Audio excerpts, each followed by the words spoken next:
Hello everyone. तो आज हम डिस्कस करेंगे जीके बुकस्टर सीरीज का class number second. First class में हमने डिस्कस किया था करंट अफेयर्स और हमने स्टार्ट किया करंट अफेयर्स अक्टूबर से।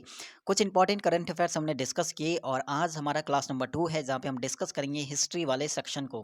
क्योंकि जीके बुस्टर सीरीज में मैंने बताया था कि मैं सभी चीज़ों को कवर करूँगा, current affairs, polity, static GK, science, history, geography. तो बहुत ज़्यादा इंपॉर्टेंट रहने वाला है जीके बुस्टर सीरीज। तो कंप्लीट अगर आपने सीरीज देख लिया तो कहीं ना कहीं 100% ये यूजफुल आपके लिए रहेगा आपके आने वाले सभी एग्जाम के लिए। अगर आप एनवीएस की बात करें, एनवीएस की अगर प्रिपरेशन करें या ईएसआईसी, डीट्रिपलएसबी या एसएससी के जितने भी एग्जाम आपके आने वाले हैं, सीएचएसएल, एमटीएस और सीपीओ वाले एग्जाम, तो सभी में जहाँ पे भी आपका जीके सेक्शन आता है सभी में इंपॉर्टेंट ये रहेगा। और इंपॉर्टेंट इसलिए कह रहा हूँ क्योंकि एक ही सीरीज में आपको सभी चीज़ें कराई जा रही है, करंट अफेयर्स भी, स्टैटिक जीके भी और साथ में आपका टॉपिक वाइज जीके भी। तो आज हम करेंगे क्लास नंबर 2 में हिस्ट्री को, और हिस्ट्री को हम करेंगे यहाँ पे बाइलिंगुअल, मुझे मिला नहीं यहाँ पे कंटेंट, तो हिस्ट्री को हम हिंदी में करेंगे। तो इंग्लिश मीडियम वालों से मैं चाहता हूँ माफ़ी।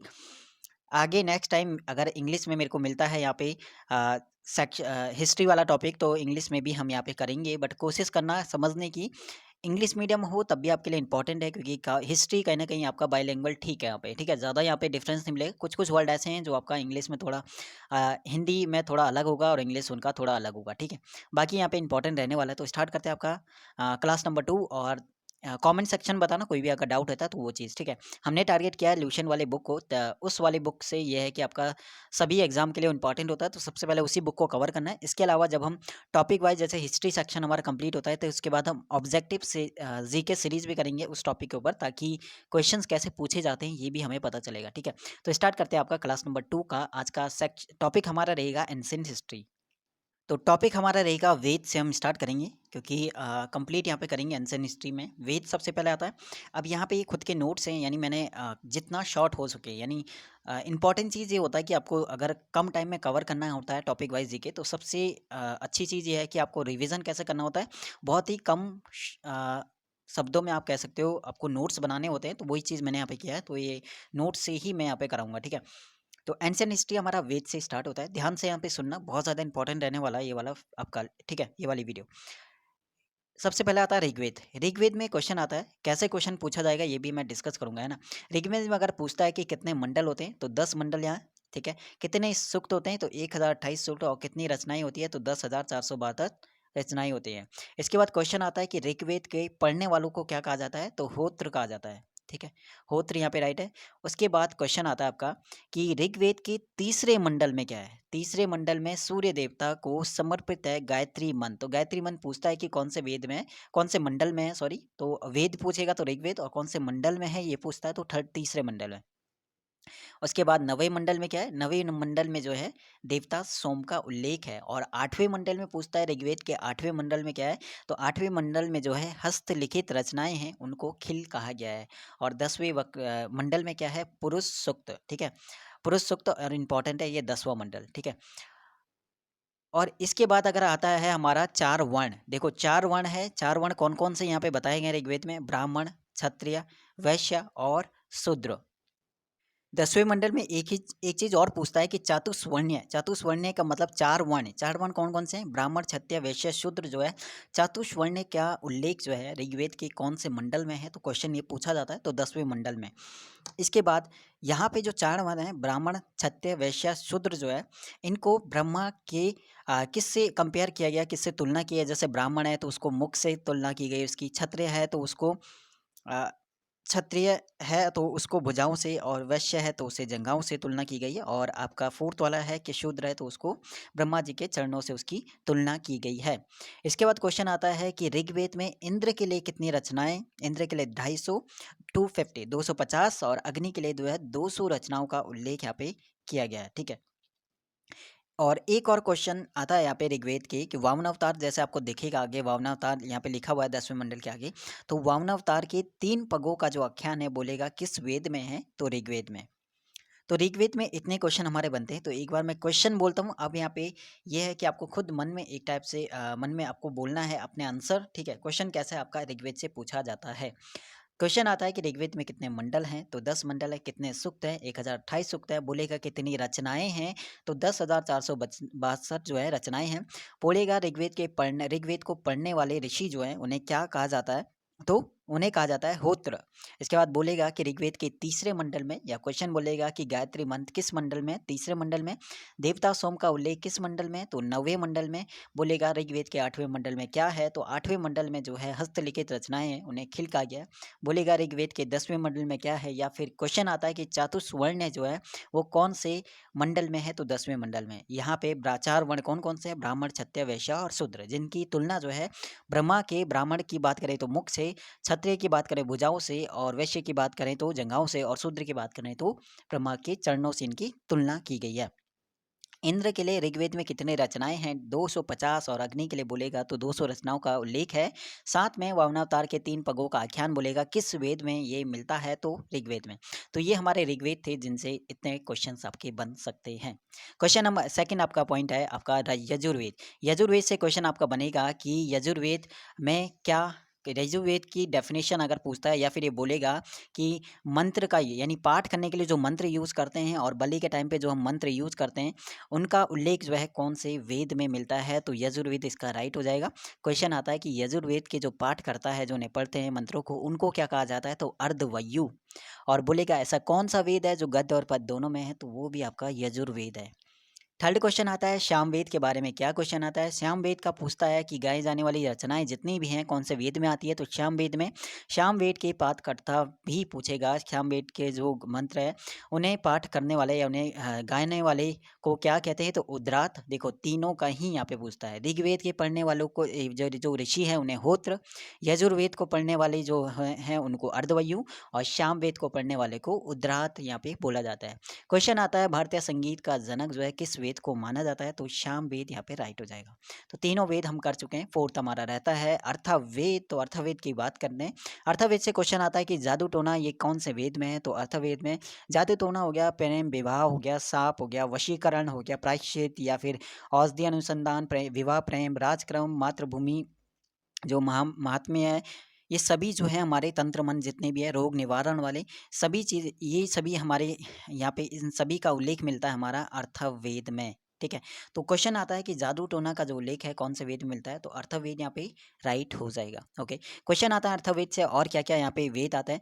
बोलेगा कन्याओं के जन्म की निंदा जो है वो कौन सा वेद करता है, तो अर्थवेद यहाँ पे राइट हो जाएगा। अर्थवेद से क्वेश्चन आता है कि सभा और समिति को प्रजापति की 2 पुत्रियां जो है कौन से वेद में ये बताया गया है, तो अर्थवेद में। ठीक है। तो यहाँ पे ये क्वेश्चन आपके अर्थवेद से आते हैं। उसके बाद आता है कि वेद है तो उन्हें पढ़ने के लिए वेदांग यहाँ पे बनाए गए हैं, या वेदों को भली भांति समझने के लिए जो है 6 वेदांग यहाँ पे हैं। 6 वेदांग पूछता है। क्वेश्चन आता है कि 4 ऑप्शन देगा, इनमें से 3 वेदांग देगा, शिक्षा, ज्योतिष, कल्प, और चौथा वो अलग देगा। तो बोलेगा इनमें से कौन सा जो है वेदांग नहीं है। या फिर क्वेश्चन आता है कि 4 ऑप्शन देगा, इसमें से बोलेगा कौन सा वेदांग है। तो 6 के 6 वेदांग आपको याद करना इंपॉर्टेंट है। शिक्षा, ज्योतिष, कल्प, व्याकरण, निरुक्त और छंद। इसके बाद आता है पुराण की बात करेंगे। तो पुराण टोटल कितने हैं, यहाँ पे पुराण है 18। पुराणों की संख्या बोलेगा तो कितने हैं, 18। इन पुराणों में भी 5 ऐसे पुराण हैं जिनमें राजाओं के वंशावली बताई गई, या राजाओं के वंश के बारे में बताया गया।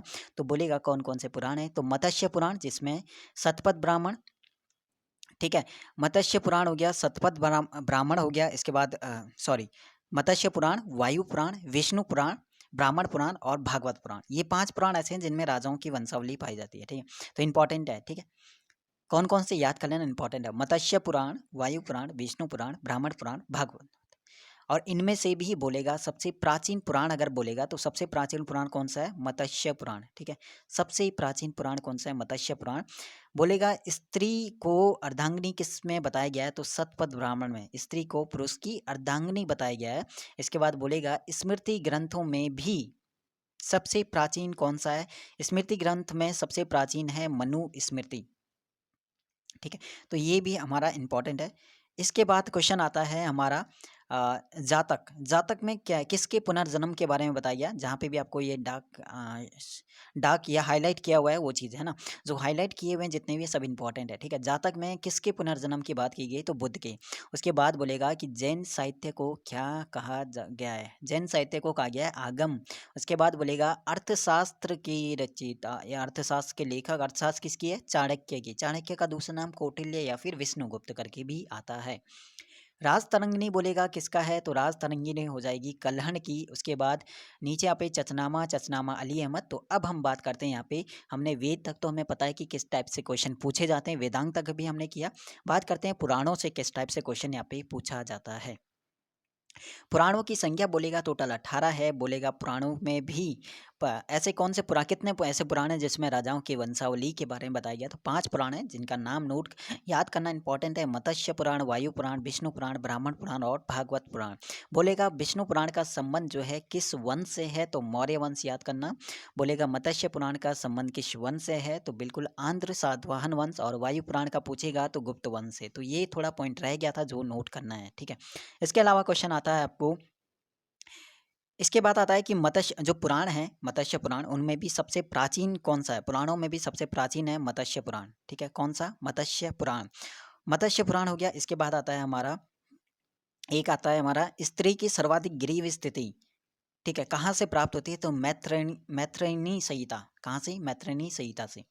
तो यहाँ तक हमारे टॉपिक हो चुका है, जहाँ पे कैसे क्वेश्चन एग्जाम में पूछे हैं वो भी मैंने बता दिया। इसके बाद शतपथ ब्राह्मण में क्या बताया गया है, स्त्री को पुरुष की अर्धांगिनी। क्वेश्चन आता है कि मनु जो स्मृति ग्रंथ है उसमें भी सबसे प्राचीन कौन सा है, तो मनुस्मृति।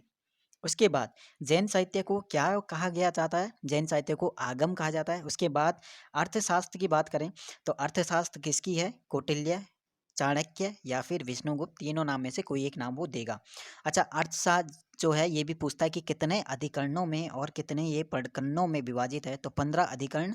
और प्रकरण बोलेगा तो वो हो जाएंगे 180। कल्हड़ राजतरंगिणी किसकी है, कल्हड़ की। राजतरंगिणी का संबंध किससे है, कश्मीर के इतिहास से। इसके बाद नेक्स्ट अगर बात करते हैं चचनामा, तो चचनामा किसकी है, चचनामा हो जाएगी अली अहमद, ठीक है। चचनामा किसकी है, अली अहमद की। इंपॉर्टेंट है बुक, जितने भी यहाँ पे प्राचीन बुक हैं, चचनामा है अली अहमद की। अष्टाध्यायी किसकी है, पाणिनि की। और आगे आप देखोगे कात्यायन, कात्यायन की गार्गी संहिता, एक ये ज्योतिष ग्रंथ है, ये भी नोट करना। चचनामा में अगर बात करें, चचनामा में सिंध विजय का के बारे में बताया गया है। उसके बाद अगर बात करते हैं जो अष्टाध्यायी है, इससे इंपॉर्टेंट क्वेश्चन बनता है कि संस्कृत भाषा व्याकरण की पहली बुक है ये अष्टाध्यायी, ठीक है, किसकी है, पाणिनि की। और इससे इंपॉर्टेंट है कि इससे जो है मौर्य के पहले का इतिहास का भी पता चलता है, ये सब जानकारी इससे मिलता है। कात्यायन की है गार्गी संहिता, इंपॉर्टेंट है, ये एक ज्योतिष ग्रंथ है, ठीक है। भारत पर होने वाले जो यवन आक्रमण है उसका उल्लेख इसमें मिलता है। तो हर एक बुक जिसमें कुछ ना कुछ यहाँ पे बोला गया है। उसके बाद आपको पता है कि महाभाष्य जो है अ, वो किसकी है, पंतजलि, पतंजलि आप कह सकते हो, है ना। ये पुष्यमित्र शुंग के पुरोहित थे, तो ये भी इंपॉर्टेंट है ना, पतंजलि। अब बात करते हैं यूनानी रोमन लेखक। तो यहाँ तक हमने क्वेश्चंस कैसे आते हैं, कैसे पूछे जाते हैं, वो चीज़ भी हमने यहाँ पे कर लिया। अब बात करते हैं यूनानी रोमन लेखक की। अगर बात करें, सबसे पहला था टेशियस। क्वेश्चन आता है टेशियस कौन था या कहाँ का था, तो ईरान का ये राजवीर था। इसके बाद दूसरा आता है हेरोडोटस। हेरोडोटस बोलेगा इतिहास का पिता किसे कहा जाता है, तो हेरोडोटस को कहा जाता है।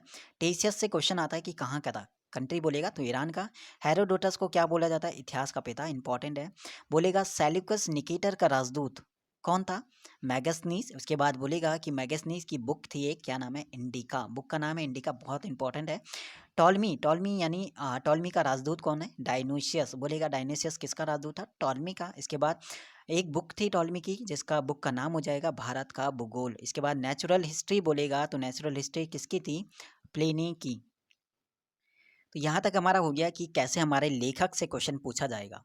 अब बात करते हैं यहाँ पे चीनी लेखक भी यहाँ पे कुछ आए थे जो भी इंपॉर्टेंट है, जैसे फाहियान आएगा। अच्छा, फाहियान पूछेगा, फाहियान किसके टाइम पे आया था, तो चंद्रगुप्त द्वितीय के टाइम पे फाहियान आया था। इसके बाद संयुग्मन की बात करें तो कौन सी ईस्वी में ये पूछेगा, तो 518 ईस्वी में ये आया था और 3 वर्ष तक ये रहा था और इसने बौद्ध धर्म की जो शिक्षा प्राप्त करने ये आया था, ठीक है।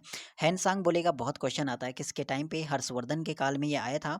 और हैंसांग जो है कहाँ पे ये अध्ययन करने के लिए आएगा, विद्यालय का विश्वविद्यालय का नाम भी पूछता है। दो यहाँ पे ऑप्शन में कंफ्यूजन होती है, तक्षशिला या फिर नालंदा, तो नालंदा इसका राइट हो जाएगा। क्वेश्चन आया हुआ है ये, बोलेगा नालंदा के उस समय कुलपति या आचार्य कौन थे? शीलभद्र से। इत्सिंग बोलेगा कौन सी सदी में आया था? तो 7वीं शताब्दी के वो अंत में आया था कौन? इत्सिंग। तो क्वेश्चन इंपॉर्टेंट है यहाँ पे, कैसे पूछा जाता है? पूछेगा फहियान किसके दरबार में रहता था? चंद्रगुप्त द्वितीय के। सही युग्मन जो है कब आया था? 518 ईस्वी में। ह्वेनसांग किसके टाइम पे आया था? हर्षवर्धन के टाइम पे। और कहाँ पे उसने अध्ययन किया था? नालंदा विश्वविद्यालय में। इसके बाद वहाँ पे नालंदा विश्वविद्यालय के आचार्य कौन थे उस टाइम पे? तो शीलभद्र। बोलेगा इत्सिंग कौन सी शताब्दी में आया था? तो 7वीं शताब्दी में। तो कैसे क्वेश्चन पूछे जाएगा आपके चीनी लेखक से, वो भी यहाँ पे मैंने बता दिया। अब बात करते हैं अरबी लेखक भी यहाँ पे कुछ आए थे। अरबी लेखक जो एक उनमें आता है अल बरूनी, इंपॉर्टेंट है।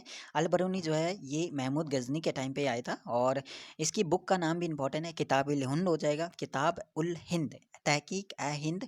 और इब्न बतूता दूसरे थे जिन्होंने जो है, इनकी बुक का नाम है रेहला। तो दोनों इंपॉर्टेंट है। अल बरूनी जो है इनकी बुक का नाम किताब उल हिंद, तहकीक ए हिंद, और इब्न बतूता की हो जाएगी क्या? रेहला।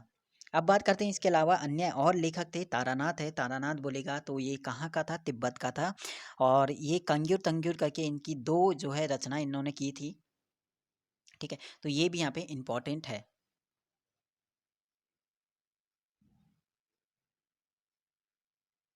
तो इसके अलावा आपका अगर बात करते हैं मार्को पोलो, बहुत बार यहाँ पर पूछा गया। मार्को पोलो जो है कौन सी शताब्दी में? 13वीं शताब्दी में आया था। इसके बाद अगर इन दोनों से हम बात करें, अरबी लेखक या अन्य लेखक से, कैसे क्वेश्चन होएगा? अलबरूनी बोलेगा किसके साथ ये भारत आया था? किसके? ठीक है, महमूद गजनी के टाइम पे। और अरबी में इसने एक रचना या लिखी थी, क्या बुक का नाम बोलेगा? तो किताब उल हिंद, या फिर तहकीक हिंद करके, या फिर भारत की खोज आप कह सकते हो यहाँ पे। भारत की खोज भी आप यहाँ पे इसे लिख सकते हो, उसकी बुक का नाम। ठीक है। इब्न बतूता की बात करें तो इब्न बतूता जो है ये भी, इसने भी अरबी भाषा में एक अपनी जो यात्रा थी उसे लिखा था एक बुक में, जिसका नाम हो जाएगा क्या? रिहला। तो ये भी इंपॉर्टेंट है। और महमूद बिन तुगलक, ठीक है, इससे प्रभावित काफ़ी हुआ था, और इससे प्रभावित होगा किससे? इब्न बतूता से। महमूद बिन तुगलक ने इसे काजी या फिर आप कह सकते हो न्यायाधीश से नियुक्त किया था। इसके बाद है तारानाथ है, जो तिब्बत का रहने वाला था, तिब्बती लेखक था।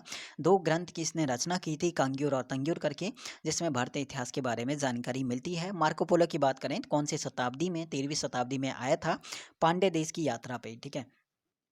अब बात करते हैं पुरातत्व संबंधी जो साक्ष्य हैं, वहाँ से क्या क्या चीज़ें हमें मिलती है। बात करते हैं 1400 ईसा पूर्व में, 1400 ईसा पूर्व में के जो अभिलेख हैं। ठीक है, एक अभिलेख है जिसका नाम है बोगाज कोई, बोगाज कोई। इससे हमें क्या यहाँ पे मिलता है? इस अभिलेख से, जो 1400 ईसा पूर्व का ये अभिलेख है, बोगाज कोई यानी एशिया माइनर भी आप कह सकते हो इसे, एशिया माइनर। इससे वैदिक देवता है। वैदिक देवता कौन कौन से देवता? मित्र हो गया, वरुण हो गया, इंद्र हो गया, नाशत्य, इनके नाम यहाँ पे मिलते हैं क्या? नाशत्य का नाम दूसरा जो है, नाशत्य जो देवता है उनका नाम अश्वनी कुमार आप कह सकते हो। ठीक है, तो इन सभी के बारे में जानकारी मिलती है इस यानी वोगाज को, यानी आप कह सकते हो एशिया माइनर से।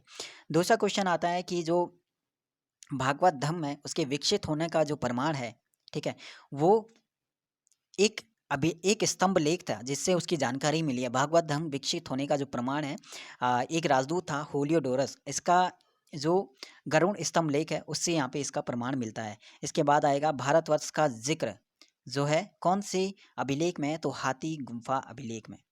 तो ये वाला जो है काफ़ी इंपॉर्टेंट है। ठीक है, हाथी गुफा अभिलेख का जो हाथी गुफा अभिलेख से भारतवर्ष का जिक्र मिलता है। उसके बाद जो है दुर्भिक्ष, दुर्भिक्ष यहाँ पे दिया है कि दुर्भिक्ष का जो जानकारी है ये अभिलेख किससे इसकी जानकारी, किससे इसकी जानकारी मिलती है? सोहगुरा अभिलेख से। ठीक है, इसके बाद भारत पर जो हूण आक्रमण थे उसकी जानकारी जो है ये मिलती है, इसकी जानकारी भीतरी स्तंभ अभिलेख से, हूण आक्रमण। तो यहाँ पे जितने भी मैंने यहाँ पे हाईलाइट किए हैं तो इम्पोर्टेंट है वो चीज़, है ना। सती प्रथा बहुत ज़्यादा इंपॉर्टेंट है। इसका पहला लिखित साक्ष्य जो है, किस साक्ष्य किससे मिलता है? एरण अभिलेख से।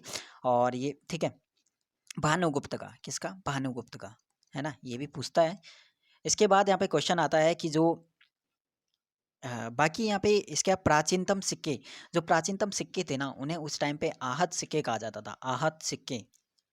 और साहित्य में बात करें तो इन्हें काशार्पण बोला जाता था, साहित्य में काशार्पण। ओके। और जो रोमन सिक्के थे, रोमन सिक्के कहाँ से वो मिले हमें, कहाँ से प्राप्त हुए थे? तो अरिकमेडु, अरिकमेडु यानी पुद्दुचेरी के एक पास एक जगह, यहाँ से ये हमारे सिक्के मिले हैं। अब बात करते हैं पुरातत्व संबंधी। आप देखोगे बुक में काफ़ी दिया रहता है, बट मैंने यहाँ पे बहुत ही शॉर्ट में यहाँ पे लिखा है। आप क्वेश्चन इससे कैसे आते हैं वो चीज़ आप ठीक है, अब मन में ये है कि जैसे मैं क्वेश्चन कैसे एग्जाम में पूछे जाते हैं वो चीज़ भी आपको एक रिवीजन करते हुए भी चलना है। क्वेश्चन आता है कि 1400 ईसा पूर्व का जो अभिलेख है बुगास को, उससे किसके बारे में जानकारी मिलती है? तो उससे वैदिक देवता के बारे में जानकारी मिलती है। वैदिक देवता मित्र हो गया, वरुण हो गया, इंद्र हो गया, नक्षत्य। बोलेगा भारतवर्ष का जो जिक्र है वो किस अभिलेख से मिलता है? हाथी गुम्फा अभिलेख। दुर्भिक्ष की जानकारी किस अभिलेख से मिलती है? सोगोरा अभिलेख। हूणों के आक्रमण जो है उसका अभिलेख, उसकी जानकारी किससे मिलती है? भीतरी स्तंभ अभिलेख से। सती प्रथा का जो लिखित साक्ष्य है वो एरन अभिलेख भानुगुप्त के।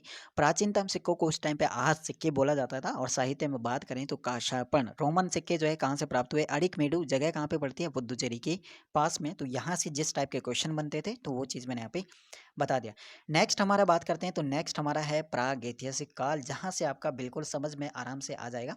प्रागैतिहासिक काल की बात करें तो बहुत यहाँ शॉर्ट में यहाँ पे मैंने इसे लिखा हुआ है, और आप बुक में देखो तो काफ़ी ज़्यादा यहाँ पे दिया रहता है, बट हमें यहाँ पे कम टाइम में ज़्यादा करना है तो कहीं ना कहीं इम्पोर्टेंट है कि जो नोट्स हैं वो भी हमारा काफ़ी शॉर्ट में होने चाहिए, ताकि हमें समझना है कि क्या क्या चीज़ें हैं। ठीक है, नोट्स जो है जितना ज़्यादा शॉर्ट हो सके उतने शॉर्ट्स में कोशिश करना बनाने की। अब बात करते हैं प्रागैतिहासिक काल में।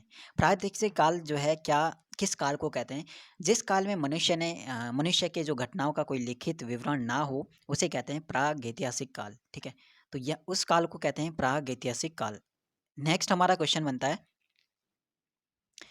अगला। नेक्स्ट हमारा और जिसका जो है, और उस काल को इतिहास कहते हैं जिसका लिखित वर्णन है। तो दो यहाँ पे क्वेश्चन होते हैं, इतिहास किसे कहते हैं? जिसका लिखित वर्णन हो, और जिसका लिखित वर्णन ना हो तो उस काल को कहते हैं प्रागैतिहासिक काल। अब यहाँ पे आता है हमारा क्वेश्चन नंबर 1, आग का आविष्कार कौन से काल में हुआ था? क्वेश्चन नंबर 1, आग का आविष्कार हुआ किसमें? पूरा पाषाण काल में। यहाँ पे लिखा हुआ आगे पहिए का आविष्कार बोलेगा तो नव पाषाण काल में। सबसे पहले जानवर जो पालतू जानवर उन्होंने बनाया था मनुष्य ने, तो कुत्ते को बनाया। धातु सबसे पहले यूज करी तांबे की। औजार सबसे पहले बनाया था कुल्हाड़ी जो है। कृषि का जो साक्ष्य है वो किस में मिलता है? नव पाषाण काल में। फसल जो सबसे पहले इन्होंने अपनाई वो है गेहूं, और जो कृषि का साक्ष्य था वो मिला है मेहरगढ़ से। चावल के साक्ष्य मिले हैं कोल्डी हवा से। ठीक है, इसके बाद पुरापाषाण कालीन कलाकृति की जो खोज थी वो कहाँ पर हुई है? पल्लावरम में। पुरापाषाण जो औजारों की खोज है वो बोलेगा किसने उनकी खोज करी थी? तो इम्पोर्टेंट है ये, रॉबर्ट ब्रूसफुट ने। सबसे प्राचीन नगर कौन सा था? मोहनजोदड़ो, जिसे मृतकों का टिला भी बोला जाता है। मनुष्य संबंधी सबसे पहला प्रमाण कहाँ पे मिल रहा है? नर्मदा घाटी में। क्वेश्चन पूछेगा कैसे, यहाँ पे क्वेश्चन इससे पूछा जाता है। क्वेश्चन पूछेगा आविष्कार कहाँ पे हुआ, किस काल में हुआ था? पहिए का आविष्कार किस काल में हुआ था? सबसे पहले उन्होंने किस जानवर को पालतू बनाया था? धातु सबसे पहले क्या यूज़ उन्होंने की थी? उससे कौन-सा औज़ार उन्होंने बनाया था? और औज़ार जो है वो कहाँ से मिला था? ये यहाँ पे दिया नहीं। कुल्हाड़ी मिला था अतिरमपक्कम, जगह का नाम नोट कर लेना, कुल्हाड़ी का अतिरमपक्कम से। उसके बाद बोलेगा कृषि का आविष्कार किस काल में हुआ? नवपाषाण में। सबसे पहले फसल उन्होंने कौन-सी अपनाई? पहली फसल, ठीक है, गेहूँ थी और फिर जौ। बोलेगा कृषि का पहला उदाहरण जो है वो कहाँ से प्राप्त हुआ है? मेहरगढ़ से। इसके बाद आया कि चावल के जो प्राचीनतम साक्ष्य है वो कहाँ से मिले? कोल्डी हवा से। प्राय पहला जो भारतीय पाषाण कलाकृति है उसकी खोज कहाँ पे हुई? पल्लावरम में। इसके बाद इंपॉर्टेंट है अगला कि जो पुरापाषाण औजारों की खोज है किसने की? रॉबर्ट ब्रोसफुट। प्राचीन नगर कौन सा था? ठीक है, उसका जो अर्थ है सिंधी भाषा में मोहनजोदड़ो का जो अर्थ है वो क्या है? मनुष्य संबंधी जो पहला सा प्रमाण है वो कहाँ से मिला? तो बहुत जितने भी क्वेश्चन यहाँ से बनते थे वो हमने डिस्कस कर लिए। अब बात करते हैं सिंधु सभ्यता और वैदिक सभ्यता, जो आपके लिए इम्पोर्टेंट यहाँ पे होने वाला है। तो यहाँ पे हम सिंधु सभ्यता ये रहे, बहुत ही कम यहाँ पे आ, आप कह सकते हो बहुत ही शॉर्ट में हम सिंधु सभ्यता को करेंगे, बट शॉर्ट में करने का मतलब ये नहीं कि आपका कुछ छूटेगा। एक भी क्वेश्चन ऐसा नहीं होगा जो आपका सिंधु सभ्यता या किसी भी टॉपिक से छूटेगा जो आपके ल्यूसेंट से बाहर हो। ठीक है, ल्यूसेंट में ना हो ऐसा आपका बिल्कुल नहीं छूटा है। ल्यूसेंट बुक को हमने इसलिए यहाँ पे टारगेट किया क्योंकि सभी एग्जाम के लिए इंपॉर्टेंट रहता है और बहुत कम चांस होते हैं कि इससे बाहर जो है पूछा जाता है। इससे बाहर तभी पूछा जाता है जब आपका स्टैटिक सेक्शन आता है, क्योंकि काफ़ी टॉपिक स्टैटिक के नहीं रहते हैं। और इसके अलावा करंट अफेयर्स आपका पूछा जाता है, तो वो चीज़ भी हम टारगेट कर रहे हैं। ठीक है, तो सिंधु सभ्यता को हम इस पार्ट में डिस्कस करेंगे, बाकी नेक्स्ट वाले पार्ट में हम वैदिक सभ्यता से यहाँ पे डिस्कस करेंगे, क्योंकि आपका वीडियो काफ़ी बड़ा यहाँ पे हो जाएगा, है ना। अब बात करते हैं सिंधु सभ्यता को। ध्यान से यहाँ पे देखना, यहाँ पे सिंधु सभ्यता के काफ़ी क्वेश्चन यहाँ पे पूछे जाते हैं। फर्स्ट हमारा है कि सिंधु सभ्यता की खोज जो है वो किसने की? राय बहादुर दयाराम साहनी ने कब करी? 1921 में। ठीक है। इस सभ्यता को किस युग में रखा गया? कांस्य युग में या फिर प्राक ऐतिहासिक युग में इसे रखा गया है? अच्छा, इसका वो बोलेगा कि कब से कब तक क्या है, तो 2400 ईसा पूर्व से कहाँ तक? 1700 ईसा पूर्व तक। सिंधु सभ्यता की बात करें तो जैसे उत्तर में क्या है, या पूरब में क्या है, पश्चिम में क्या है, दक्षिण में क्या है, ये पूछता है। तो उत्तर में जो है मांडा, ये जम्मू कश्मीर का एरिया, चिनाब नदी है। पूरब में बात करते हैं तो हिंडन नदी है, आलमगीरपुर। दक्षिण में बात करें तो दाइमाबाद, जो कि महाराष्ट्र में, गोदावरी नदी नदी की बात करेंगे। और यहाँ पे दास्क नदी, सुत कांगेडोर यानी बलूचिस्तान हमारा पश्चिम में आता है।